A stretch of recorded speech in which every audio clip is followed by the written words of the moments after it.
Tous les matins, Khan Aga se réveille bien avant tout le monde pour commencer sa tournée. Il distribue le courrier à Kaboul depuis plus de 20 ans. Il connaît la ville par cœur, mais son travail présente toujours des défis inattendus. La capitale afghane compte 5 millions d'habitants et la plupart des adresses n'ont ni nom de rue, ni numéro de maison.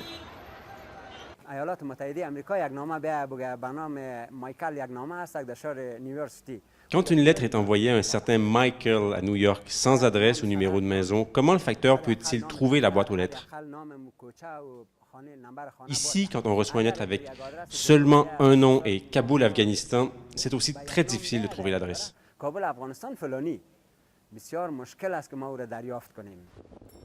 Pour ce travail, il faut trouver sa route, éviter les voitures, demander le chemin à plus de 12 personnes. Les piétons, les commerçants, les employés de rue, tout le monde est mis à contribution jusqu'à trouver la bonne adresse, parfois après 2 heures de recherche. C'est notre travail, nous devons le faire, même si on est plutôt maltraité. Parfois même, quand on demande de l'aide, les gens refusent de prendre le temps. Mais parfois, ils sont gentils. En fait, être facteur, c'est parfois trouver la vie amusante et parfois être très amer. Khan Aga est l'un des 100 facteurs de la ville, un des 900 qui exercent en Afghanistan. Après 30 ans de guerre, le pays est dévasté et leur travail est essentiel.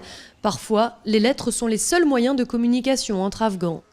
Nous faisons de notre mieux pour acheminer le courrier. Mais si ça n'est pas possible, nous gardons les lettres un mois, le temps de trouver l'adresse. Si nous n'y arrivons pas, nous tamponnons CM15 derrière l'enveloppe. Ça veut dire que nous la rejetons. C'est beaucoup de travail, mais ça ne nous dérange pas. Nous sommes là pour servir les gens et notre pays. Nous sommes fiers de faire notre travail honnêtement. Selon Nazar, un nouveau système postal va voir le jour prochainement. Les rues et les maisons seront référencées. Et le plus chanceux, c'est Khan Aga, puisque le premier quartier qui va en bénéficier, c'est celui dont il s'occupe.